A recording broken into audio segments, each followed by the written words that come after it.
everyone, and welcome to this week's episode of I Never Knew But My Dog Did podcast.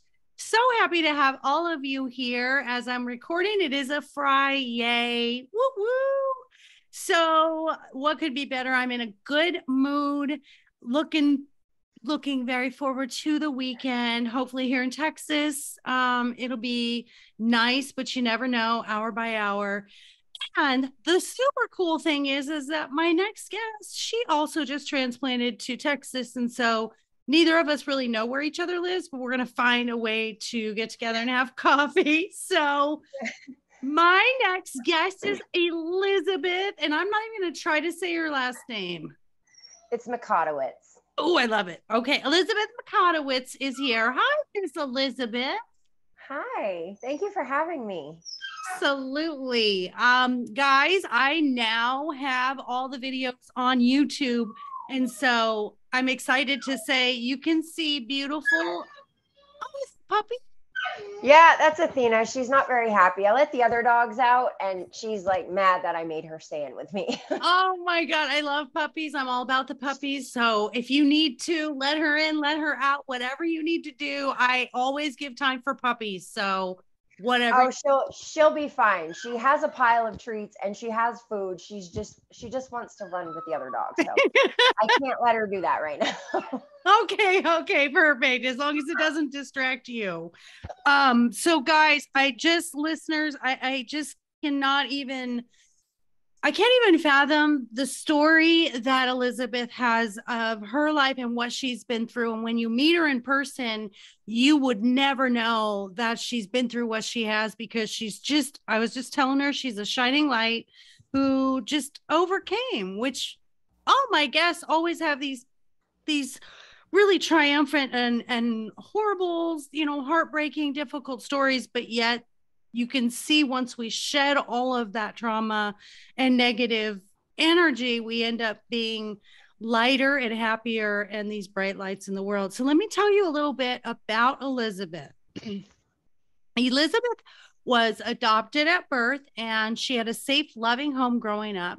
And it wasn't until she went out on her own that she had some real issues. She was in a very violent relationship that left her with permanent brain injury and addicted to painkillers. Eventually, she went to the battered women's shelter and they turned her away after speaking with police. This makes me angry. They said her injuries were too extensive and her situation put the other women in the shelter in danger. If you can't go to a shelter because you're in extreme danger, I'm not sure what we're able to do, but Elizabeth is going to tell us about some legislation she's been helping to get passed. So her situation would put other women in the shelter in danger. And so get this, listeners, drug dealers ended up protecting her. And then she eventually became a dealer herself. She had a nonviolent drug charge that led her to be in federal prison. After she got out for good, she continued her sobriety and her healing journey. She does art shows in the community, writing contests, and launched an environmentally friendly clothing brand based on her art, which is being sold in stores. And that just makes me so happy. It's a creative outlet, and I'm all about that, people. So she was working with state representatives, getting bills put on the table, and some passed. And now she's working on editing her memoir, painting, and of course, saving rescue dogs, which is near and dear to my heart. So beautiful, Elizabeth. How are you on this fabulous day? I'm great. Thank you for having me. We're so excited to have you. Now, what I do here on I Never Knew is we talk about the knee story. And man, reading your bio, you've got a lot of knee stories. And that's the moments where you were brought to your knees and you're like, oh my gosh, what do I do with my life? What happens to me from here? So I'll let you start wherever you want to start. It could be childhood, it could be teenage, it could be wherever. So tell us about your story. Well, nothing too eventful happened during my childhood. I mean, my parents got divorced. I started showing some signs of mental health issues, Mm. and they gave me Prozac and all these other antidepressants. And that's like the first thing they do with kids having mental health issues. And of course, it put me in psychosis and made me suicidal. And my dad was like, she wasn't like that until you put her on those pills. And, come to find out, I'm not depressed. I'm not bipolar. I'm actually high functioning autistic. So I get overwhelmed very easily. And, I have sensory issues that I didn't understand.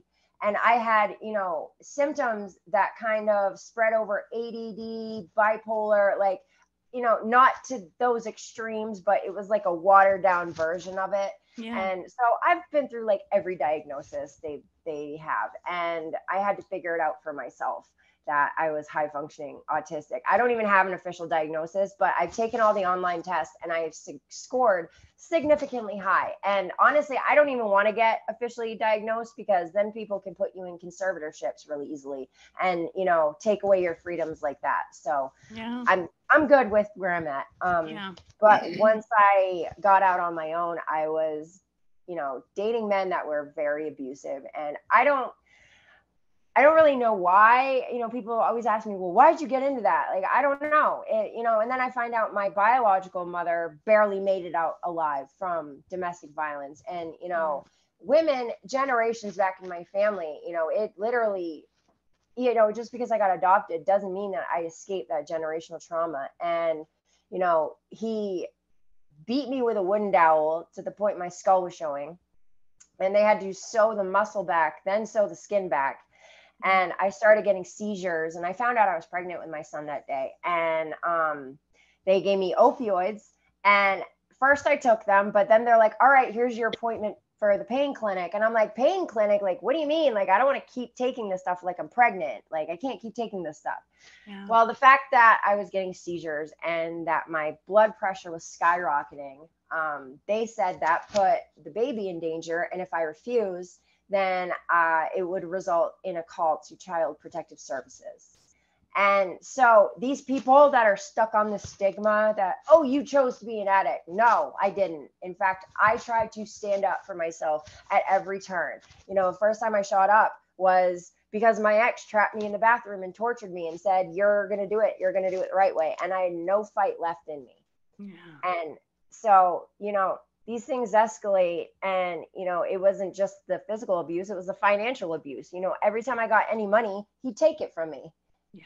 And it just, I don't think people understand the psychological damage this does. Like, I never had a conscious thought, I want to kill him or I want to physically harm him, but I started having dreams about killing him. And then after him, I was very quick to react. Like, the next dude that tried to put his hands on me went to the hospital. It wasn't me that time. Like, I started snapping. And when I went to the battered women's shelter, yeah, like it said in my bio, they called me a liar. They said that other women come in and they're crying and upset. I had no emotion. I was like in shell shock. Yeah. And apparently because I didn't have the right reaction to my abuse, the scar on my head, on my face wasn't enough for them. They called me a liar. And I said, all right, you want to call me a fucking liar? I'm going to go get my hospital records. I'm going to go get the police that brought me to the hospital. The last showdown between, him and I, where he got into a high-speed chase, came after me with a shotgun, whole bunch of great stuff. Right. And there's a paper trail too. There's a police right. report and hospital records. So, I mean, I went and I got all to that. prove that. Yeah, exactly. Yeah, I went and I got all that. And then they did a complete 180 and they said, well, after speaking with police and going over your records, your injuries are too extensive and it puts the other women in the shelter in danger. The girl that got the bed didn't even get hit. The guy kicked her car. And that's domestic violence, absolutely. Intimidation, destruction of property. But in comparison to my situation, where I would have died if I hadn't gone to the emergency room, like Right. and this created a lot of internalized misogyny for me, because when I was pregnant, he held a knife to my face and goes, one more tear rolls down your cheek and I'm going to cut your face off. Oh my gosh. And so that's when I learned to just bottle it up, and I'd go into shell shock, and I wouldn't have any tears. Yeah. So when men would cry or show any emotion, I would tear them apart. I would tear them apart because of this. Like, oh no, I'm not allowed to cry. No, you're not allowed to cry. I'm going to make you feel this big, and I'm going to destroy you. And so women that would, it's not that it would make me mad at them, unless if they were using it for like manipulation tears. I had a very big problem with that. And, especially now that like I wasn't even allowed to cry, and I had it used against me by the shelter. You didn't cry, you didn't have the right reaction. Like, no. So it started, I like when other people would start crying, if it was something like, unless if it was like someone dying or something extreme, like that was like on my level of, okay, that's something to cry over. It would set my brain off to, it would be very triggering, and it would irritate me because my brain was telling me you're in danger. Tears had a knife held to my face before when I was right. So you were programmed that we don't show that. And that was like literally a survival method, is do not cry. Right. And coming from my own background of being abused as well, emotionally, mentally, and physically, it's weird because even to this day, people will watch movies that make them cry. I don't cry. I just don't cry. And I'm like you, like usually I cry happy tears, or I cry, I when I'm really angry or frustrated is the only thing, but I'm not a crier now. And I love that you said that, because it's not a matter of how you can't, that makes me so angry about the shelter, because you cannot judge the seriousness of a situation based on the emotions of the victim. That's not a good measurement, because you have no idea how this victim has been through this time and time again. And we numb ourselves, and we learned when you react, you are in danger. So stop doing that. And what I heard from you too was seeing the tears from someone else brought out this like this rage. And yes, like, wait a minute, I'm not allowed to do that. So when you do that, I see it as a weakness, and I'm annoyed that you're allowed to do that and I wasn't. Exactly. And so I had to like come to terms with that trauma, and now when people cry, I feel so much empathy for them. Like, all I want to do is fix it for them. And that was the healing that came in, and I really had to get to just take every little thing and realize why I was reacting. And, I'm not this psycho, and I'm not this heartless sociopath. I literally went through a stage in prison where I was like, I'm a sociopath. Like, I have no empathy for anyone. And it wasn't that, especially with high functioning autistics, we shut our emotions off when it's not safe for us to feel them. And I didn't know that. So, prison, it's not exactly a safe place for you to process your emotions, and you make yourself vulnerable that way.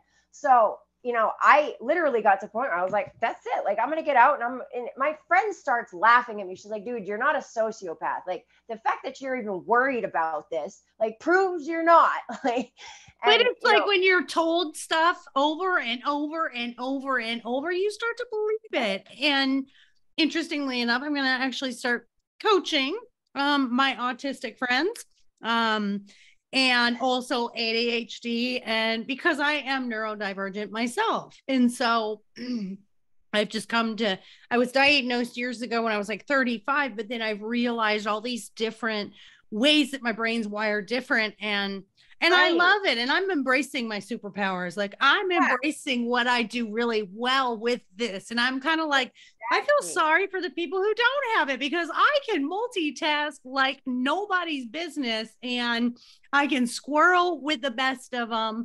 So I love that you said that about the high functioning autism, and people that don't understand it will be like, wait, you don't look like you you don't look like you have autism, but it's a neurodivergence where things are just, we do things differently. We are wired differently. Our brains process things differently. We're very visual. We're very sensitivity is a big sensory is what I meant. Things that don't bug others like are really big for us. Chewing and really textures. Any filing, I can't take it. Like, Right. yeah. And it's funny you called it a superpower, because it was one of the drug counselors in prison. He said, I wish they would end this stigma telling people with mental health diagnosis that they are disabled. They are not disabled. They are different. And, you see ADHD kids, they can size someone up in a matter of seconds. Like, it is a superpower. It comes with a lot of setbacks that make your life harder, because this society is not designed for people like us. Well, and it is not kind to people like us. Yeah. Let's think about this. I'm gonna be a little off topic. I'm not off topic, but I'm gonna go off on a little thing with you for a moment. We're gonna take this little side path. What if neurodivergence is normal?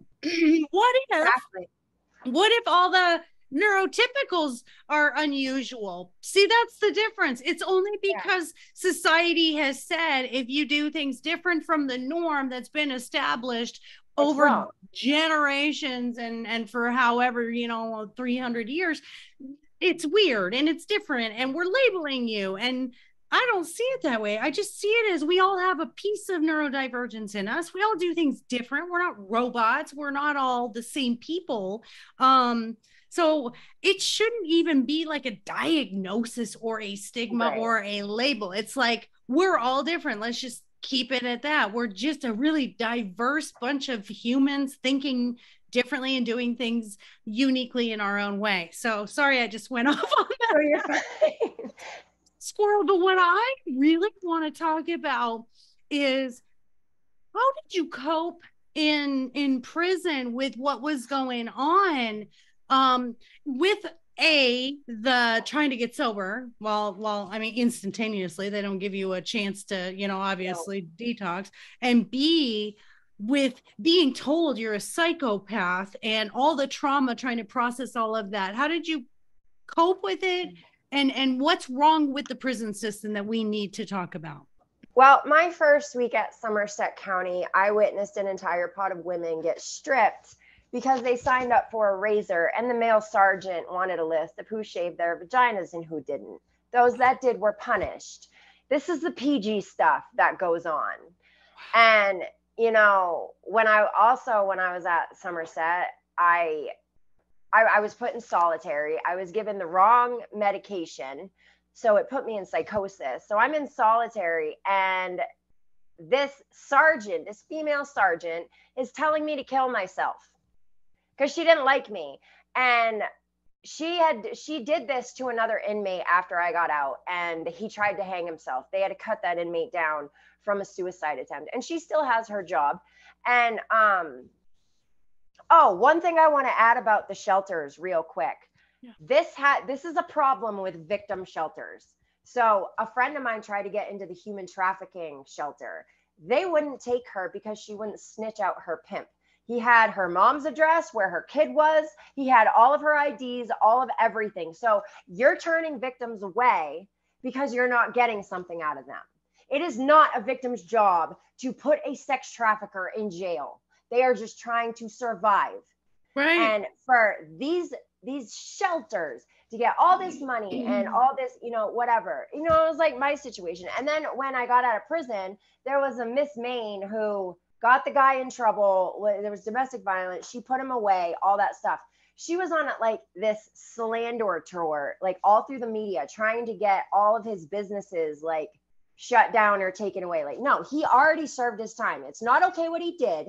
But for you to continue on and to keep coming for this man's business, like, if you don't like the law, change it. Yeah. Because you're not doing anything for future survivors. You're gassing up your own bruised ego. Wow. And you're mad he's still successful. And what? Like, yeah.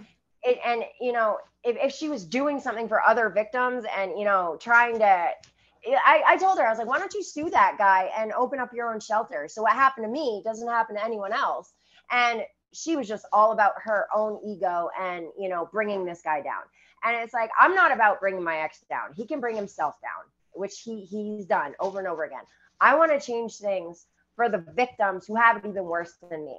But Because, that takes a level of self-awareness though. So she's dealing with still anger and frustration and rage and pain, where you said, I've healed this. I'm now going to take this and use it for something good. So that's the difference when we look at others who behave in a certain way. If we look at it, why are they doing it? It makes it a little bit easier to understand. Not that we agree with it, but we can understand it. Now, please forgive me.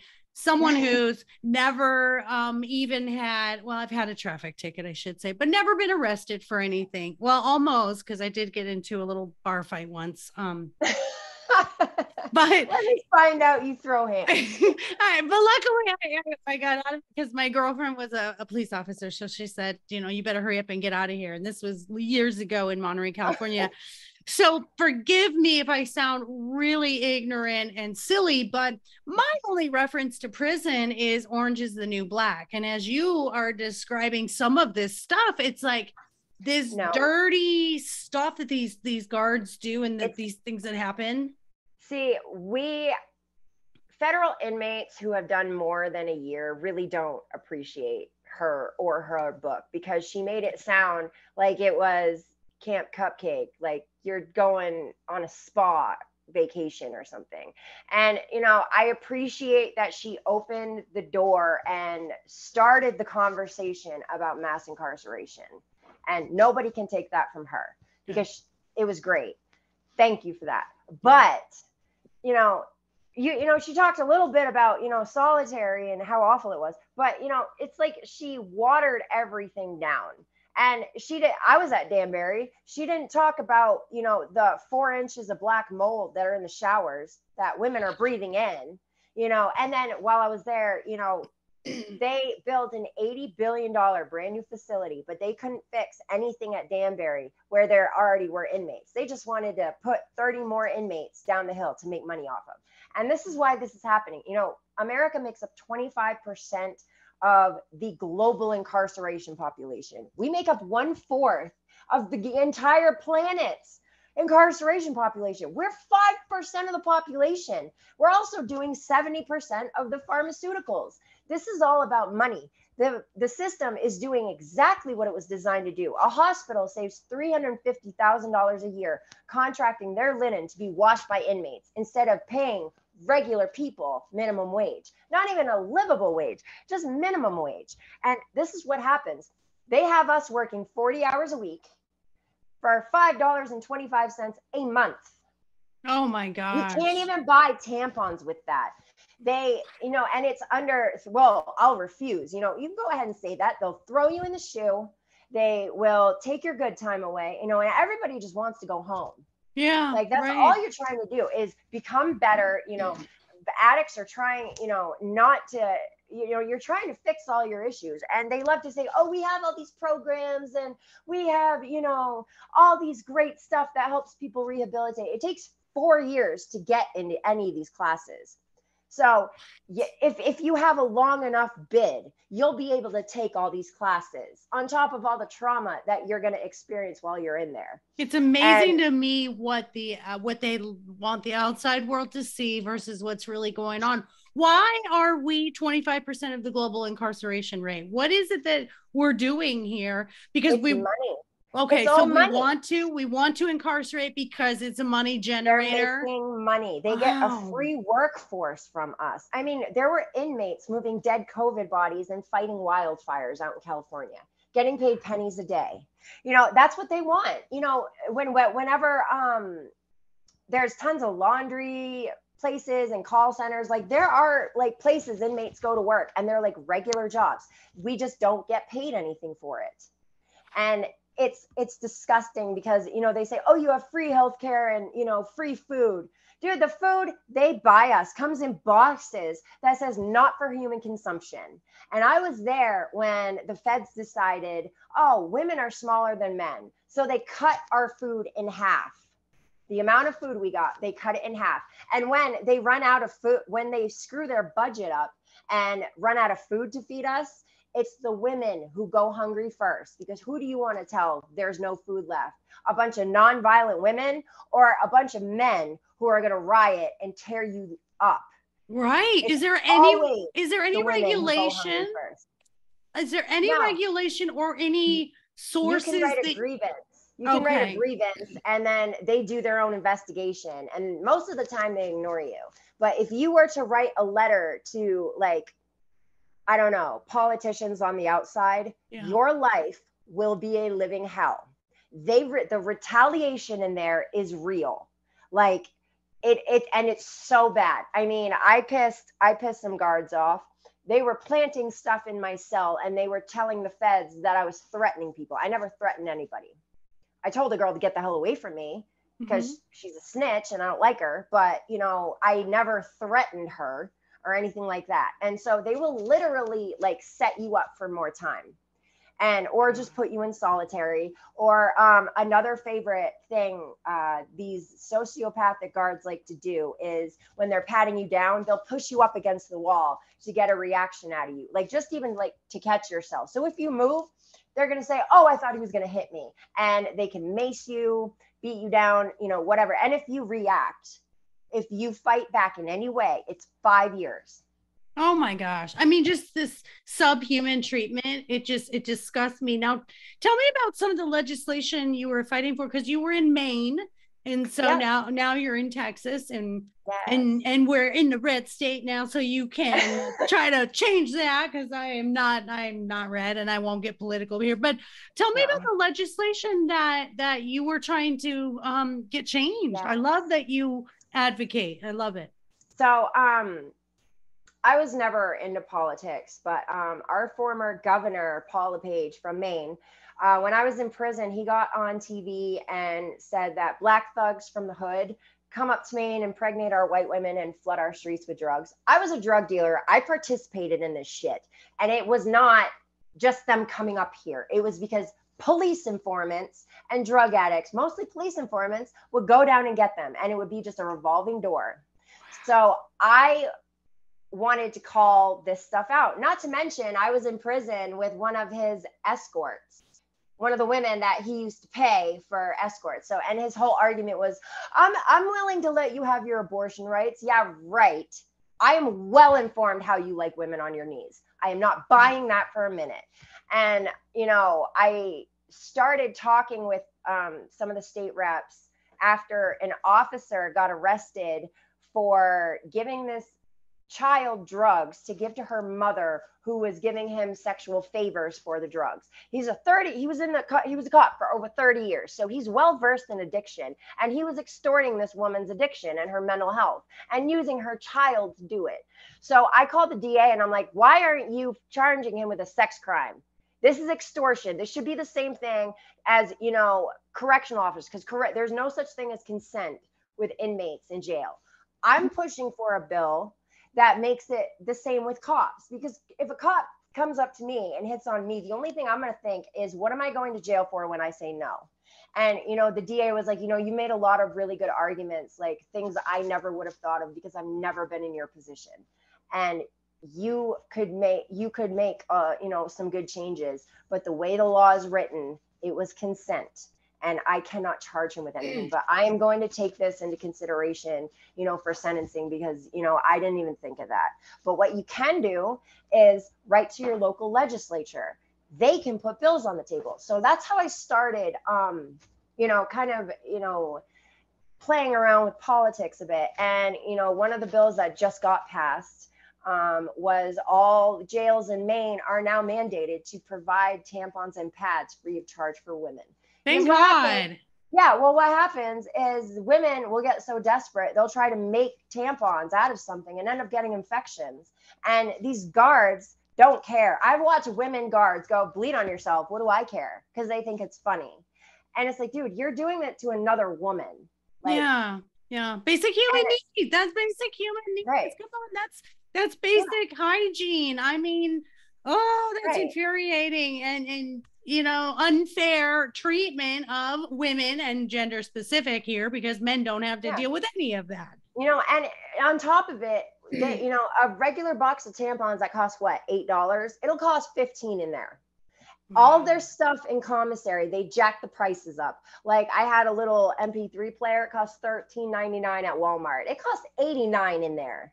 They are making so much money off of us, and it's just, they make money on everything. So it's just this money generator between the labor, the upcharges, the complete markup of necessities, and your commissary items that, make life bearable day to day. And let's be real. Okay, so we all make mistakes and crimes were committed. I understand that you're in there doing your time. You're paying for what you did, but there's no reason to be treating people subhuman like that and mistreating people.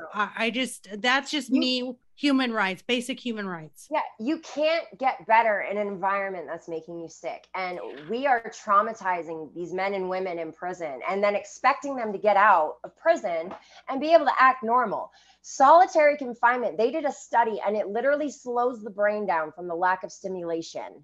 So like when I got out of solitary, people talking over each other would make me panic. Like my first instinct was, who do I got to fight? Yeah. My first instinct was literally violence. It cuts you off from your empathy. There's nothing to be hopeful for because you don't even, you're stuck in there for however long. The only stimulation you do get is violence and chaos. And watching people have medical emergencies and not be treated properly. I watched a girl go into labor. And they told her, if this is a false alarm, you're going to go in the hole. They were going to put her in solitary if it was a false labor. And the only reason they brought her is because all of us stood together and they didn't want to deal with 30 women rioting and flipping out because they didn't want to do their job. And I don't want to sit here and say that all these cops are bad, because that's not true and it doesn't help anything. And, for every cop that hurt me or oppressed me, there was another risking their job trying to make it stop. And that's a problem too. You have these really great officers who act with integrity and actually want to help people. And they get, bullied out of these positions. And especially women, like it is a very patriarchal, institution. All these institutions are. So the women that will stand up to male officers for harming inmates or whatever, the decent ones, they get put in very dangerous positions. And it really bothers me because they will literally leave these women, in pods, with men and not back them up because they had the audacity to hold these men accountable for hurting people. Sounds like a mob mentality among COs where this is what we do, and we have that's exactly that's what came to mind. Is that it's like a gang, or it's like it absolutely is the kind of that good old boy mentality. And if you're a female CO, you're not part of the good old boys, and if you're a guy who's not following along, breaking all of these rules that we're doing, then we're going to treat you the way we treat the women. We're going to make you want to get out too. Yeah. Well, that female officer that was telling me to kill myself, she is one of those, I'm going to uphold the patriarchy. So she did very well. I mean, she didn't even lose her job when that inmate tried to kill themselves. I'm like, there was a girl, 18 years old, who was gassing her boyfriend up and messing with his mental health, telling him to kill himself. He killed himself. She got charged for manslaughter for his death, which she should.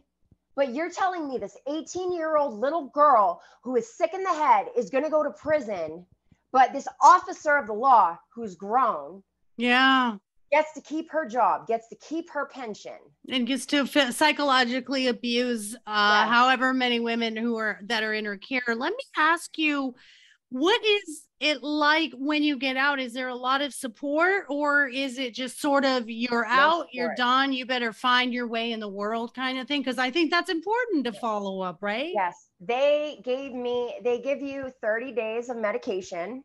And so this was why I did so bad on probation. All the trauma came flooding back when I got out to the streets. I had $1,300 worth of psych meds and no way to pay for it. And LePage was still in office. So they told me, well, if you want to get health insurance, you have to be pregnant. Wow. Yeah. So wow. I didn't have any way to pay for these meds. So I detoxed off of them. I relapsed and then I went back. When I got out from Danbury after wrapping up probation, Janet Mills had taken over and she expanded main care. And this was like the game changer for me because I was able to continue therapy. I was able to go to the doctor and get properly medicated, you know, and figure out what my issues were. It gave me a fighting chance, and it was still really hard. Like I went through an agoraphobia stage where I couldn't even come out of my house, but you know, I got through it and I'm still here. I did have to go on mat treatment, but you know what? At least I had the option because, you know, they literally just send you on your way after completely institutionalizing you. Going to Walmart, I would throw up from the stress. They don't understand how it rewires your brain to make just every day going to the store, you know. I would do dumb things like leave the water on because you push a button and the water goes and then it turns off by itself. So for years, that's all I did. And I drive my mother nuts because I'd always leave her water on. I mean, people don't understand those small Right. things that Yeah. you become used to. I mean, you pick up anyone and put them in a different environment and then pick them back out of that environment and put them back in a different one. There's adjustments here. Being around men, like the only men I had been around were cops and had complete authority over me.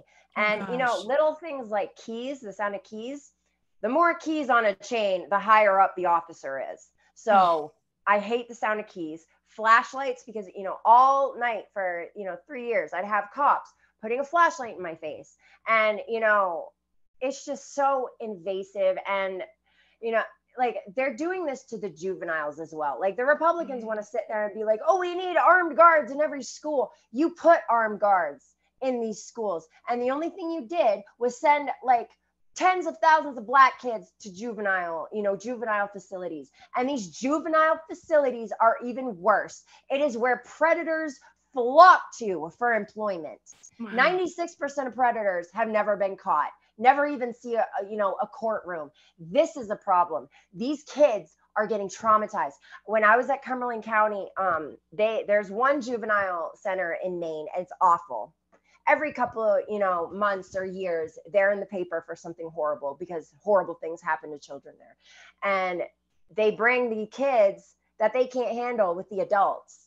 They brought this one little girl. She was 17 years old, doing 18 months on a burglary. They brought her with us because she stabbed one of the COs after they had repeatedly raped her. When they told her she was going back for her last 2 weeks, she slit her own throat.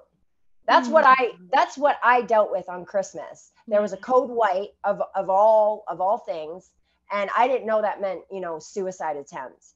And it was so weird because I was listening to Papa Roach, Last Resort, too, like when all this was happening, and then I find out she attempted to kill herself. That was better than going back to that place. And this is, just like people with mental health issues, what we say is not always, taken seriously. Like right. I could say the sky's blue, and someone would be like, well, she has mental health issues, so we can't take that. And it's like, you know what? I might be crazy. I might be loud. I might, be all over the place with my emotions, but I'm smarter than most of you. Like, I would agree. Yeah. When you have more, I'm going to say, when you have more life experience, you have a hell of a lot more wisdom. And fight me on it. Come for me, people. Fight me on it. Because I'm just saying, I know from the more experience that I've had in life, the smarter I've gotten. And when you've been put in these traumatic survival life and death situations, you gain a lot of wisdom about people, perception, situations. So how are you doing now? I want to talk about how you've overcome, how fabulous everything's going for you. So guys, I have to tell you how wonderful she's doing and the fact that you're writing the memoir or editing the memoir. But I want to talk about your art and your clothing line. I cannot wait to see it. Do you have any with you? Yes, I do. I brought some. found art again in prison, and I have pictures to show you. So this is actually in the prison.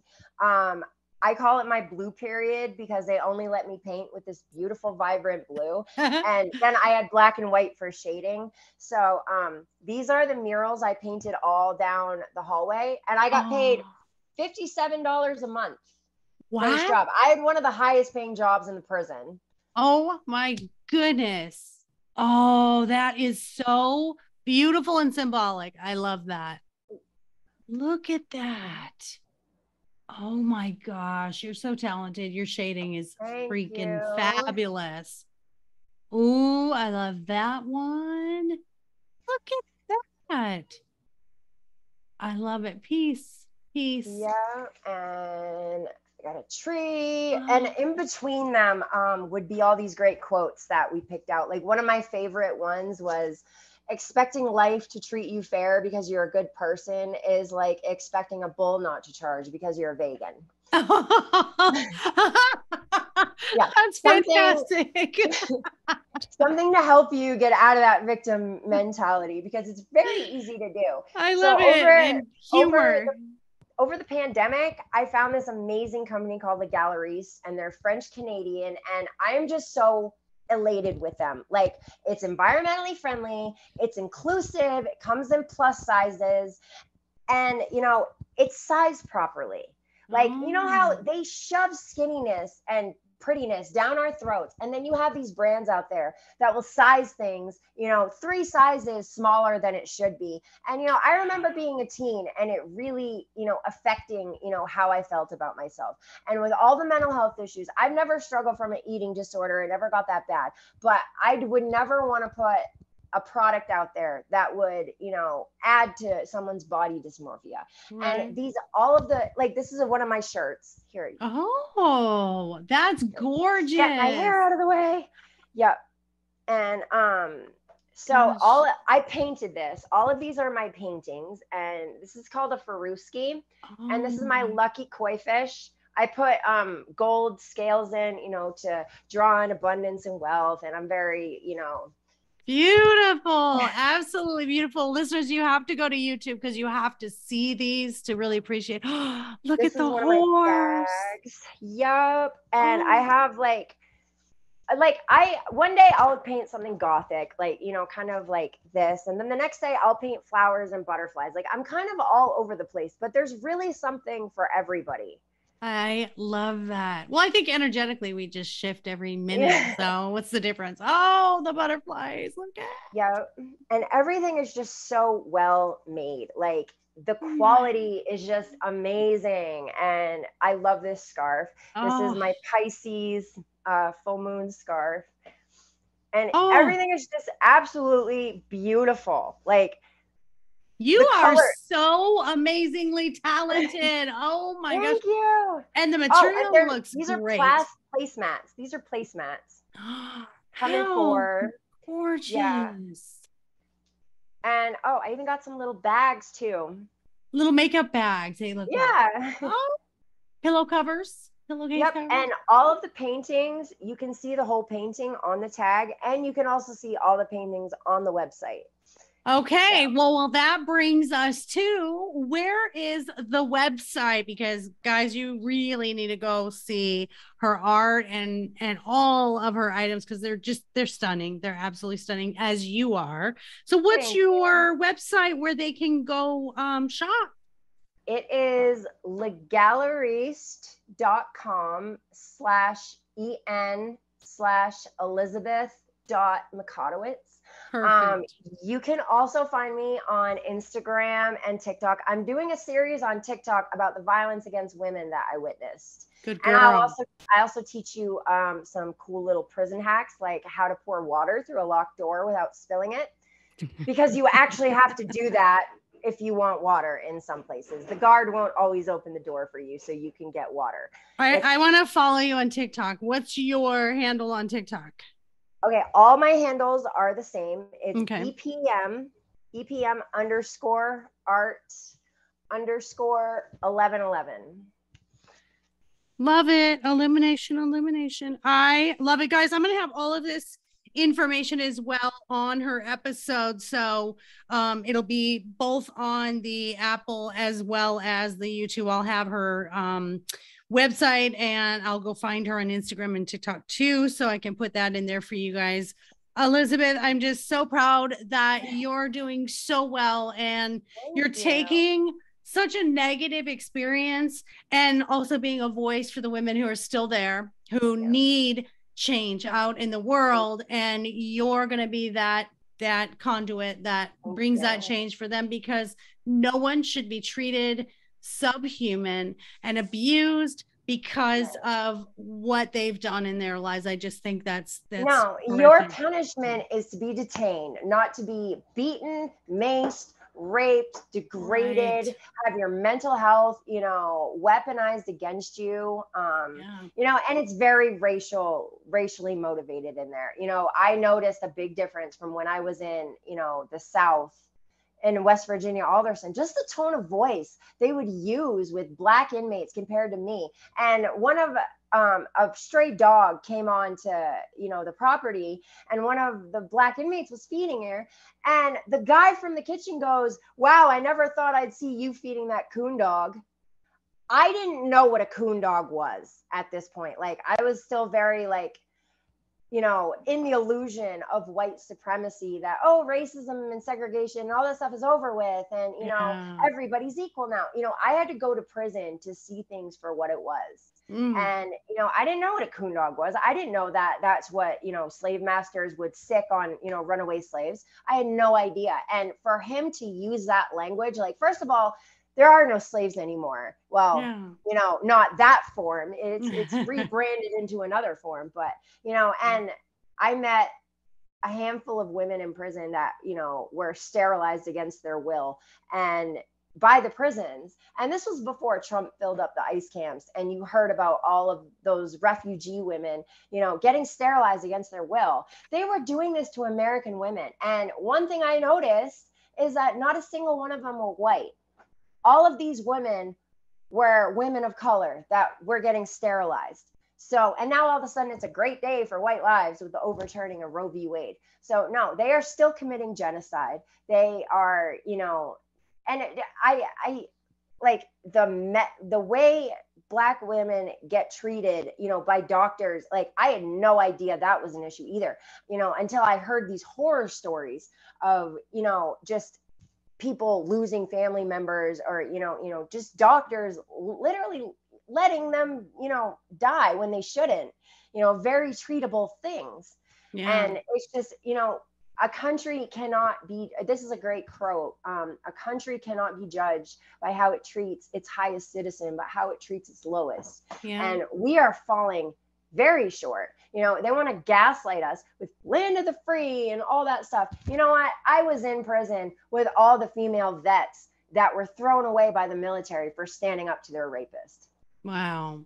And this is, so listeners, this is all stuff that, we can bury our heads, or we can just stay in our safe little suburbs and pretend it's not happening, but that's not the reality of it. And you can hear from someone who's been there, done that. So if you want to get involved in that, you could reach out to your legislators,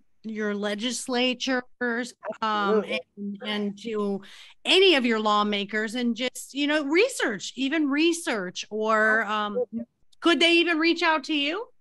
Absolutely. I would be happy to talk with anybody. Also, here was the other bill that I got passed. So there was, and this is happening all across the country. So this needs to be like across the board.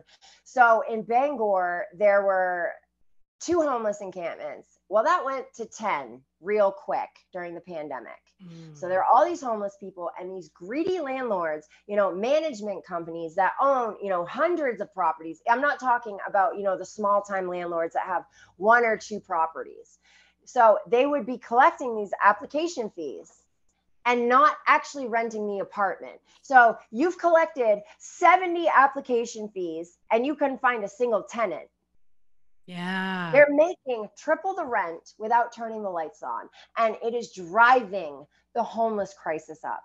So I brought this to the state representatives attention, and they had no idea. Like, if you think they're not, I didn't think they were going to listen to me either. But honestly, people in, different classes, they don't see our problems. Just like I didn't see the white supremacy problem till it was up in my face and I was in prison. Like, you have to give people the chance to do the right thing and be educated on it. I love that. They I love really that you just said that. didn't know. Right. And I think we, as a human race, have to be willing to open our eyes to what is going on, and not deny it because it's not in my immediate existence. And so for me, like, I always want to know, again, be the change you want to see in the world. I always want to know, where is it that I can be best of service. And if we had more of a service mind in the world, we would be a better people and a better human race. So thank you for that. I'm going to very sociopathic, capitalistic nightmare we're living in. So, and it's sad, but I appreciate that you came on to give us some of this awareness, because I know that myself and listeners are probably completely unaware of what goes on. And we do think, the orange is the new black. Oh, that's just fiction. But there are a lot of things in orange. It's 1,000 times worse than what she described. Like, and she was only there for 10 months. Yeah. I can't even imagine years of that. Like, and county jail is a lot worse than a federal prison camp. And, the most you have to worry about is the guards. The guards, which is sad. Which is so that's they're supposed to be the ones that are going to protect you, and they want you to think that, oh no, it's the inmates. Like, they show these PRIA videos and they're like, don't take the chips, and me and my bunkie were sitting there laughing like, man, I took the chips and the ding dongs. Like, I don't know what you're talking about. Like, you become the animals they think you are. I think is clearly the message they send to you. Like, because you're literally become this sort of, it's just a survivalist mentality at that point. And then you go out in the world and nobody's there, and then you have to really figure out life. So I could talk to you forever, but it's been an hour, and I'm so proud of you. So grateful that you showed us your beautiful art and your beautiful, beautiful clothing line. And guys, if you want to reach out to Elizabeth, again, you can always reach out, get a hold of me, go to lifecoachmaureen.com. I have a contact section. Comments, anything you want to be a guest, you have anything that you want to speak to Elizabeth, or you need some information on Elizabeth, I'd be happy to pass that on.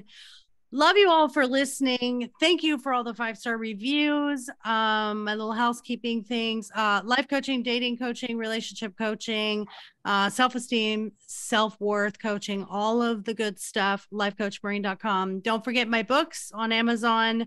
My dog is more enlightened than I am, and my dog is my relationship coach. And last but not least, my doggy boutique, my dog is everything.net. We have healthy, organic, good treats for your babies, as well as lots of fun apparel and accessories. And I did just buy little baseball hats for dogs. So go on and get you a little baseball hat for your puppy, because they are adorable. So thank you all. I know, because with your little rescues. So thank you all for listening. Until next week, take care of you, take care of each other. Most of all, please take care of those furry babies. Love you all. Take care.